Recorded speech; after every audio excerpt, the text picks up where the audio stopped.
हाय दोस्त, मैं चंद्रशेखर और स्वागत है आपका टारगेट परीक्षा में। और ये हमारा संविधान चल रहा है। और आपको बता दूं, ये जो संविधान चल रहा है मेरा, ये हम पढ़ा रहे हैं लक्ष्मीकांत की बुक से। ठीक है, लक्ष्मीकांत की बुक से मैं पढ़ा रहा हूँ, आपको पूरा संविधान पढ़ाऊँगा। तो जो आपको दिक्कत हो, जो आपको कमी लगे, आप एक बार कमेंट में ज़रूर लिखें। या कुछ और एक्स्ट्रा अगर आपको चाहिए तो आप उसका वो भी कमेंट में लिखें। मतलब जो आपको कमी दिखे उसको आप कमेंट में लिखें, ताकि मैं सुधार सकूं उसको अगली वीडियो से। ठीक है। और या पीडीएफ आपको चाहिए तो वो भी बताइए। और जो भी आपको दिक्कत हो, ठीक है, बताइए। तो आज हम पढ़ेंगे भाग 2, भारतीय संविधान का निर्माण। ठीक है, मतलब संविधान का निर्माण कैसे हुआ। दूसरा पढ़ेंगे हम। ठीक है। थोड़ा सा वीडियो बड़ा हो जाता है, लेकिन थोड़ा सा एडजस्ट करिएगा। एक ही सोचता हूँ एक ही वीडियो में ख़त्म हो जाए। तो यहाँ से शुरू करता हूँ। संविधान सभा का गठन। ठीक है।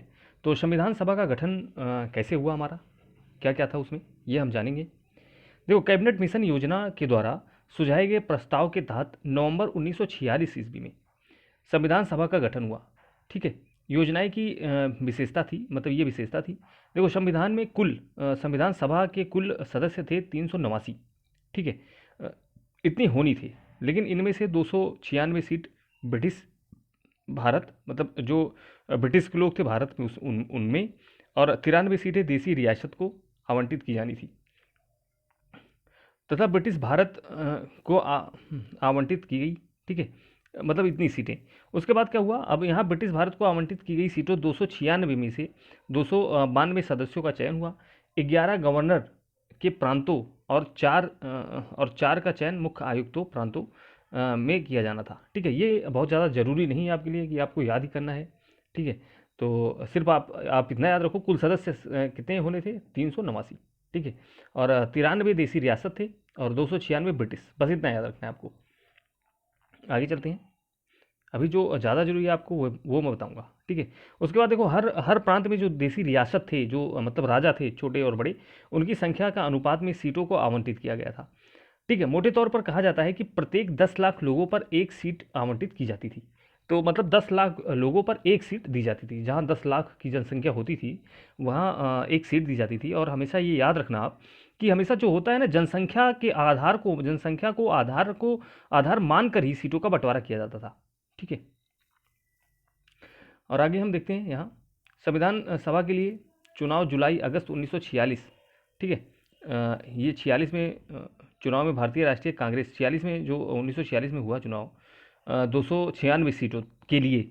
ठीक है, इसमें जो कांग्रेस को मिला 208 सीट, मुस्लिम लीग को 73 सीट मिली। ठीक है, कांग्रेस को 208 मिली और मुस्लिम को लीग को 73 मिली। और स्वतंत्र मतलब 15 अन्य सीटें थी। अब इसमें देखो, जो देसी रियासत थे उसने उन्होंने उनकी 93 सीटें थी, लेकिन वो भर नहीं पाई। क्यों? क्योंकि वो अपने अपने आप को खुद अलग रहने चाहते थे। मतलब उनका कहना ये था कि अगर भारत में संविधान लागू हो जाएगा तो सारा जो काम होगा वो संविधान के हिसाब से होगा, तो उनका अस्तित्व खत्म हो जाएगा। ठीक है, तो इसलिए उसमें जो कुछ राजा थे वो उन्होंने भाग नहीं लिए। तो आपको ये याद रखना है कि 296 सीट में से कांग्रेस को, भारतीय राष्ट्रीय कांग्रेस को कितना मिला, 208। मुस्लिम लीग को कितना मिला, 73। और 15 सीटें अन्य को मिली। और जो देसी रजवाड़े थे, उनकी सीट कितनी थी, तो 93। ठीक है। फिर हम देखते हैं, जब संविधान सभा का गठन हो रहा था, जब ये सारी चीज़ें हो रही थी, तो महात्मा गांधी को छोड़कर और संविधान सभा की बड़ी हस्तियां शामिल थी। तो ये पूछा जाता है, जब संविधान सभा का गठन हो रहा था तो उसमें कौन शामिल नहीं था, तो उसमें महात्मा गांधी शामिल नहीं थे। महात्मा गांधी उस समय बंगाल गए हुए थे। ठीक है, तो उस समय वो बंगाल में थे, कलकत्ता में थे। तो इसलिए उस संविधान सभा के गठन में ये शामिल नहीं थे। ठीक है, क्योंकि महात्मा गांधी जी पहले ही बोले थे कि देश आज़ाद के बाद संविधान भारतीय राष्ट्रीय कांग्रेस को बंद कर देना चाहिए, ख़त्म कर देना चाहिए। ठीक है, तो अब जो भी रहा हो, लेकिन वो शामिल नहीं थे। तो संविधान सभा की पहली बैठक 9 दिसंबर 1946 में हुई। आपको पता है, जो संविधान सभा की पहली बैठक हुई वो 9 दिसंबर 1946 में हुई। मुस्लिम लीग ने इसका बहिष्कार किया। ठीक है, और अलग पाकिस्तान की मांग पर बल दिया। ठीक है, तो ये पाकिस्तान बनाना चाहते थे, उसकी मांग कर रहे थे। इसलिए इस बैठक में केवल 212 सदस्य ही हिस्सा लिया। ठीक है, और फ्रांस की तरह, जैसे फ्रांस में होता है, उसी तरह सभा के सबसे वरिष्ठतम, मतलब जो सबसे बुजुर्ग सदस्य थे, डॉक्टर सच्चिदानंद सिन्हा को अस्थायी अध्यक्ष के रूप में चुना गया। तो उस टाइम किसी को अध्यक्ष नहीं बनाया गया। तो जैसे फ्रांस की तरह जो सबसे वृद्ध होते थे उस लोगों में जो सबसे वृद्ध होते थे उनको अस्थायी अध्यक्ष चुना गया, जैसे डॉक्टर सच्चिदानंद सिन्हा को। ठीक है, फिर क्या होता है, बाद में डॉक्टर राजेंद्र प्रसाद को संविधान सभा का अध्यक्ष निर्वाचित हुए। ठीक है, उसी प्रकार अब देखो यहाँ पे अध्यक्ष तो बना दिया गया डॉक्टर राजेंद्र प्रसाद को। ठीक है, उसके बाद क्या हुआ, डॉक्टर एच सी मुखर्जी आपको याद कर लेना है, और बी टी कृष्णामाचारी ये दो सभा सदस्य के उपाध्यक्ष निर्वाचित हुए। तो ये दो लोग उपाध्यक्ष हुए। तो आपको पता है डॉक्टर राजेंद्र प्रसाद को जब अध्यक्ष बनाया गया तो इन दो लोग को उपाध्यक्ष बनाया गया, किसको, एच सी मुखर्जी और बी टी कृष्णामाचारी। तो इन दो उपाध्यक्ष भी बने थे, इनका नाम आपको याद रखना है, ये इंपॉर्टेंट है। फिर आगे क्या हुआ, फिर 13 दिसंबर आया 1946 में नेहरू ने ऐतिहासिक उद्देश्य प्रस्ताव को पेश किया। मतलब आप प्रस्तावना आपको पता ही होगा। तो 13 दिसंबर 1946 को नेहरू के द्वारा प्रस्तावना को पेश किया गया कि मतलब ये प्रस्तावना को संविधान में रखा जाए। तो जो प्रस्तावना को संविधान में लाया, कौन लाया, बार बार पूछता है, तो नेहरू लाए। ठीक है, और नेहरू ने 13 दिसंबर 1946 को संविधान सभा के सामने यह प्रस्तावना को रखा। ठीक है, प्रस्तावना को ही उद्देशिका बोलते हैं। ठीक है, तो ये आप याद रखना है आपको। आगे क्या होता है हम देखते हैं। फिर इस प्रस्तावना को 22 जनवरी 1947 को स्वीकार कर लिया गया। कब, अब देखो प्रस्तावना संविधान में कब स्वीकार कर लिया गया, तो 22 जनवरी 1947 ईस्वी में प्रस्तावना को क्या किया गया, स्वीकार कर लिया गया। ये बहुत ज़्यादा इंपॉर्टेंट है। और किसका विचार था प्रस्तावना, तो पंडित नेहरू का विचार था। ठीक है ना, आगे चलते हैं। अन्य कार्य जो हुए, तो हम देखते हैं अन्य कार्य क्या क्या हुए। अब देखो इसमें क्या हुआ, इसमें 1949 में राष्ट्रमंडल में भारत की सदस्यता का सत्यापन हुआ। देखो राष्ट्रमंडल खेल वो होता है, मतलब एक इनका जो संघ है उस संघ में है कौन, पहले तो ये जान लो, ये ब्रिटेन इसका प्रमुख है। और राष्ट्रमंडल देशों में वही देश है जिस पर ब्रिटेन अधिकार कर चुका है। ठीक है, तो उन्हीं देशों का एक संगठन बना हुआ है कि मतलब कोई ज़रूरी नहीं कि आप ज्वाइन करो, लेकिन ये एक बताया गया जिसपे अभी तक ब्रिटेन का अधिकार रहा है, तो वो लोग राष्ट्रमंडल खेल को ज्वाइन किए थे। तो 1949 में भारत राष्ट्रमंडल खेल का सदस्य बना। और आपको बता दूं जो पहला राष्ट्रमंडल खेल हुआ वह 1951 में वो भारत में ही हुआ था। ठीक है, पहला राष्ट्रमंडल खेल भारत में हुआ था। खैर अब देखो इसमें 22 जुलाई 1947 को राष्ट्रीय ध्वज को अपनाया। तो संविधान में 22 जुलाई 1947 को राष्ट्रीय ध्वज को अपनाया गया। ठीक है, और आपको पता है ध्वज जो अपनाया गया वो उसके ध्वज बनाया किसने था, ध्वज को किसने दिया था, तो पिंगली बैंकिया। तो ये ध्वज को दिए थे। और 22 जुलाई 1947 को हमारा ध्वज अपनाया गया। ठीक है, और 24 जनवरी 1950 को राष्ट्रीय गान अपनाया गया। आपको पता है रविंद्रनाथ टैगोर ने राष्ट्रीय गान दिया था। 1911 ईस्वी में सबसे पहले गाया गया था कलकत्ता में। तो ये राष्ट्रीय गान अपनाया गया 24 जनवरी 1950 को। और 24 जनवरी 1950 को ही राष्ट्रीय गीत को भी अपनाया गया। तो याद रखना, सिर्फ आपको याद करना है झंडा को, झंडा कब अपनाया गया, और प्रस्तावना याद करना है। देखो 22 जुलाई की जगह 22 जनवरी कर दो तो आपको पता चल जाएगा कि प्रस्तावना कब अपनाया गया। ठीक है, तो ये और उसके बाद ये सारे जो चीज़ हमारे अपनाए गए वो ज़्यादातर 24 जनवरी 1950 को ही अपनाए गए। ठीक है, लेकिन आप याद रखना 26 जनवरी 1950 को हमारा राष्ट्रीय चिन्ह अपनाया गया। ठीक है, तो राष्ट्रीय चिन्ह अशोक का स्तंभ सारनाथ का ये अपनाया गया। तो ये 26 जनवरी 1950 को अपनाया गया। उसके बाद ज़्यादातर चीज़ें जो थी वो 24 जनवरी 1950 को ही अपनाई गई थी। खैर हम आगे पढ़ेंगे। ठीक है, अब देखो इसमें कह रहा है 24 जनवरी 1950 को डॉक्टर राजेंद्र प्रसाद को भारत का पहला राष्ट्रपति बनाया गया। कब, 24 जनवरी 1950 को। और आपको बता दूं 24 जनवरी 1950 को ही संविधान सभा की अंतिम बैठक हुई थी। देखो पहली बैठक तो आपको पता है 9 दिसंबर 1946। ठीक है, 9 दिसंबर 1946 को हुई थी, लेकिन अंतिम बैठक जो हुई थी वह 24 जनवरी 1950 को हुई थी। तो इसी अंतिम बैठक के दिन डॉक्टर राजेंद्र प्रसाद को भारत का राष्ट्रपति बनाया गया। और डॉक्टर राजेंद्र प्रसाद बिहार के थे। तो जो हमारे पहले राष्ट्रपति थे वो कहाँ के थे, बिहार के थे। अब हम बात करते हैं हमारा जो संविधान बना 2 साल 11 माह 18 दिन में हमारा संविधान बनकर तैयार हुआ। तो हमारे संविधान को बनने में 2 साल 11 माह 18 दिन लगे। ठीक है, कुल 11 बैठकें हुई थी, संविधान को बनने के लिए 11 बैठकें हुई थी। और जो हमारा संविधान है ये 60 देशों से हमारा संविधान बना है, 60 देशों से लिया गया है हमारा संविधान, ठीक है। मतलब 60 देशों के संविधान को छाना गया है हमारे संविधान बनाने के लिए। और इसके प्रारूप में 114 दिनों तक इस पर विचार हुआ है। कितना दिन तक? 114 दिन तक विचार हुआ है, 11 बैठक हुई हैं, 60 देशों के संविधान से हमारा बना है। और इसमें कुछ 64 लाख रुपए का खर्च आया है। तो संविधान बनाने में 64 लाख रुपए का खर्च आया है, 60 देशों से बना है, और 2 साल 11 महीना और 18 दिन में हमारा संविधान बनकर तैयार हुआ है। फिर हम बात करते हैं 24 जनवरी 1950 को संविधान सभा की अंतिम बैठक हुई, ठीक है। संविधान सभा की अंतिम बैठक कब हुई? 24 जनवरी 1950 को। इसके बाद 26 जनवरी 1950 को, और 1950 से 1951-52 में आम चुनाव हुए। तो आपको पता है पहला जो चुनाव हुआ 1952 ईस्वी में हुआ, ठीक है, पहला आम चुनाव। तो ये बार बार पूछता है भारत में पहला आम चुनाव कब हुआ? तो 1952 ईस्वी में। और यहीं आप याद रखो कि 1951 ईस्वी में पहली बार भारत के संविधान में संशोधन हुआ। तो संशोधन हुआ 1951 में, पहला आम चुनाव हुआ 1952 में। सारी चीजें आपको याद रखनी है, राइट।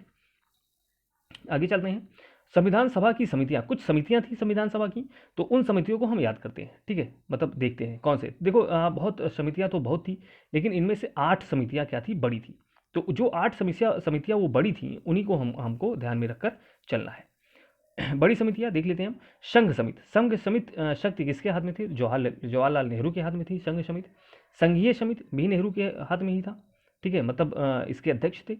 और प्रांतीय समिति, संविधान समिति, ये सरदार वल्लभ भाई पटेल थे। प्रारूप समिति डॉक्टर भीमराव अम्बेडकर, आपको पता है प्रारूप समिति में डॉक्टर भीमराव अम्बेडकर थे। और इसमें कुल 7 सदस्य थे। खैर मैं आगे बताऊंगा आपको, आगे चले। प्रक्रिया नियम समिति, इसमें डॉक्टर राजेंद्र प्रसाद थे। राज्यों के लिए समिति और राज्यों के समझौता करने वाली समिति, इसमें जवाहरलाल नेहरू थे। संचालन समिति डॉक्टर राजेंद्र प्रसाद थे, ठीक है। तो ये बड़ी समितियां थी। फिर हम बात करते हैं प्रारूप। देखो अब प्रारूप समिति, इसका गठन 29 अगस्त मतलब जिस दिन खेल दिवस मनाया जाता है, खेल दिवस, तो आपको पता है 29 अगस्त को खेल दिवस मनाया जाता है, उसी के दिन 29 अगस्त 1947 को हुआ था। किसकी समिति? प्रारूप समिति का गठन। तो इसका गठन 29 अगस्त 1947 ईस्वी में हुआ। और इसमें कुल 7 सदस्य थे, ठीक है, जिनके नाम इस प्रकार हैं। देखो हमको 7 सदस्य के नाम नहीं याद रखने हैं, बस हमको ये याद रखना है कि हमको बस ये याद रखना है कि 29 अगस्त 1947 को इसका गठन हुआ था, और इसमें कुल 7 सदस्य थे। ये बहुत ज़्यादा इंपॉर्टेंट है। अगर आपसे पूछेगा कि प्रारूप समिति में कितने सदस्य थे, तो 7 सदस्य थे, ठीक है। और डॉक्टर भीमराव अम्बेडकर इसके अध्यक्ष थे, ठीक है, डॉक्टर भीमराव अम्बेडकर इसके अध्यक्ष थे। और बाकी ये आपको, ये उनके नाम हैं। देखो नाम याद करना कोई इतना जरूरी नहीं है, नाम आपको नहीं याद रखना है, ठीक है। तो ये आपको नहीं याद रखना है। सिर्फ आप ये याद रखो कि 7 सदस्य थे, 29 अगस्त 1947 को गठन हुआ, और इसके अध्यक्ष जो थे वो भीमराव अम्बेडकर जी थे।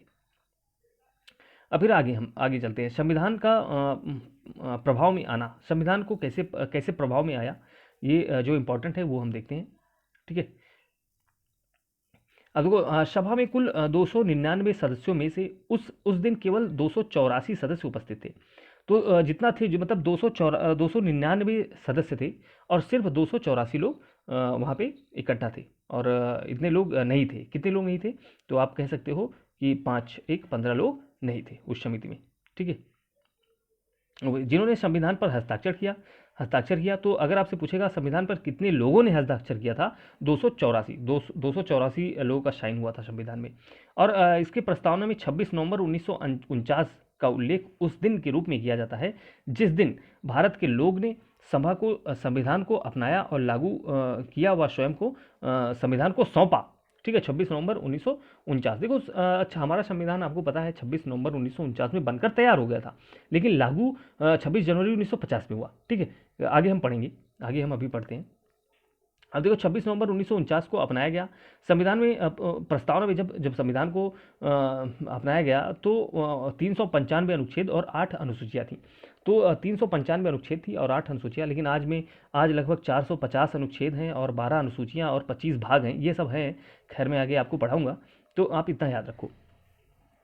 अब देखो नए विधि मंत्री डॉक्टर भीमराव अम्बेडकर, आपको पता है संविधान भारतीय आज़ाद भारत के पहले जो विधि मंत्री थे वो डॉक्टर भीमराव अम्बेडकर थे, ठीक है, जिन्होंने संविधान के प्रारूप को रखा, ठीक है। उन्हें भारत के संविधान का पिता कहा जाता है, ठीक है।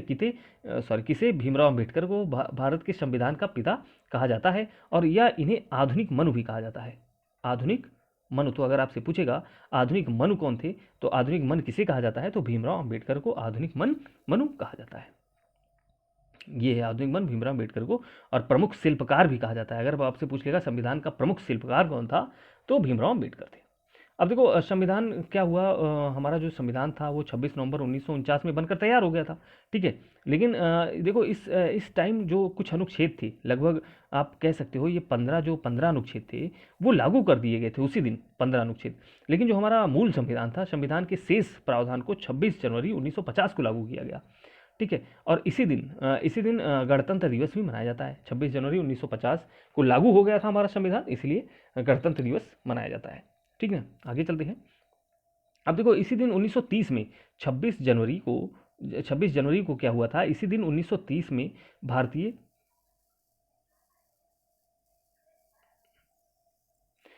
राष्ट्रीय तो एक सेकेंड भारतीय राष्ट्रीय कांग्रेस के लाहौर अधिवेशन में 1929 ईस्वी में पारित हुआ संकल्प पूर्ण स्वराज दिवस मनाया गया था। देखो क्या हुआ था, हमारा संविधान देखो 26 नवंबर 1949 को तो बन गया था, तैयार हो गया था, तो क्या उसी दिन लागू कर देते, ठीक है। तो लेकिन उसको 26 जनवरी को लागू किया गया। क्यों इतना दिन इंतजार किया गया संविधान को लागू करने के लिए, 26 जनवरी को लागू करने के लिए इतना दिन क्यों इंतजार किया गया था? क्योंकि पहली बार 1929 में लाहौर अधिवेशन था, जो भारतीय राष्ट्रीय कांग्रेस का अधिवेशन था लाहौर में, उसमें पूर्ण स्वराज, इसमें इसकी अध्यक्षता किए थे नेहरू जी, ठीक है। तो नेहरू जी अध्यक्षता किए थे, तो इसमें पूर्ण स्वराज इसी दिन पूर्ण स्वराज मनाया गया था, ठीक है। तो इसीलिए इसका इंतजार किया गया 26 जनवरी का संविधान को लागू करने के लिए, ठीक है। आगे देख लेते हैं क्या इंपॉर्टेंट है। अब कुछ आवश्यक तथ्य हैं, हम उसको देखते हैं, और ये बहुत ज़्यादा इंपॉर्टेंट है, आपको नोट करना है, ठीक है। तो पहला क्या है, कह रहा है संविधान सभा द्वारा हाथी को प्रतीक मुहर के रूप में अपनाया गया। तो अगर पूछेगा कि संविधान सभा में किसको मुहर के रूप में अपनाया गया है, तो किस प्रतीक को, तो हाथी को, ठीक है। और सर BN राव को संविधान सभा के लिए संवैधानिक सलाहकार, आपको पता है संविधान सभा का संवैधानिक सलाहकार कौन था, तो BN राव थे। HBR अयंगर, ठीक है, को संविधान सभा का सचिव नियुक्त किया गया था। HBR अयंगर को संविधान सभा का सचिव नियुक्त किया गया था। और आपको पता है प्रेम बिहारी नारायण रायजादा को भारतीय संविधान के प्रमुख सुलेखक कहा जाता है। मतलब जो संविधान की मूल प्रति को लिखा किसने था, तो प्रेम बिहारी नारायण रायजादा, इन्होंने संविधान को लिखा था, अपने हाथों से लिखा था, ठीक है। और इटालियन भाषा में, तो इटालियन आपको इटालियन, ठीक है, इटालियन है, इटालियन भाषा में लिखा था। आपको पता होगा ऐसे लिखते हैं कुछ अजीब सा इंग्लिश में, तो वो मैं दिखाता हूँ, ये है इस तरीके से जो लिखा जाता है वो था। और इटालियन शैली में इसको लिखा गया था। कौन लिखा था, प्रेम बिहारी नारायण रायजादा। अब देखो मूल जो हमारा प्रस्तावना है, मूल प्रस्तावना प्रेम बिहारी रायजादा द्वारा हस्तांतरित एवं ब्यूहर राम मनोहर सिन्हा द्वारा इसे सौंदर्यीकरण किया गया था। मतलब ये प्रस्तावना है, प्रस्तावना को लिखा किसने, संविधान और प्रस्तावना को प्रेम बिहारी रायजादा ने लिखा, लेकिन ये इसको पूरा सजाया किसने, तो राम मनोहर सिन्हा इसको सजाए थे, ठीक है। और बस आगे इतना ही दोस्त, अब हम मिलते हैं अगले वीडियो में, ठीक है। तब तक आपसे बस एक रिक्वेस्ट है, आपको जो चीज़ पसंद ना आए वो आप बिल्कुल लिखो, या कुछ नया इसमें जोड़ना चाहते हो तो वो भी आप कमेंट में लिखो, ताकि मैं उसे जोड़ सकूं। और जो आपको कमी लगी वो बताओ मुझे, ठीक है। कभी कभी क्या होता है कि अपना जहाँ तक मैं सोचता हूँ वो तो ठीक है, वो करता हूँ मैं, ठीक है। लेकिन अगर कुछ हो सकता है कुछ आप ही अच्छा बता दो, ठीक है, तो वो मैं करूँगा। और लेकिन इससे ज़्यादा आप सबसे ज़्यादा शेयर करो और ज़्यादा से ज़्यादा लोगों को जोड़ो, ठीक है। और आपको संविधान देखो बहुत अच्छा पढ़ाऊंगा, उसके बाद मैं सारा घटना चक्र जितना भी आपको इतिहास पढ़ा रहा हूँ, संविधान पढ़ा रहा हूँ, भूगोल पढ़ा रहा हूँ, ये सारा मैं घटना चक्र आपको कराऊंगा। उसके बाद जब आपको एक बार पूरा पढ़ा दूंगा और घटना चक्र करा दूंगा ना, तो आपका GK पूरा एकदम मजबूत हो जाएगा, ठीक है। खैर लेकिन पढ़ाई करो आप। अब मिलते हैं अगले वीडियो में। Thank you.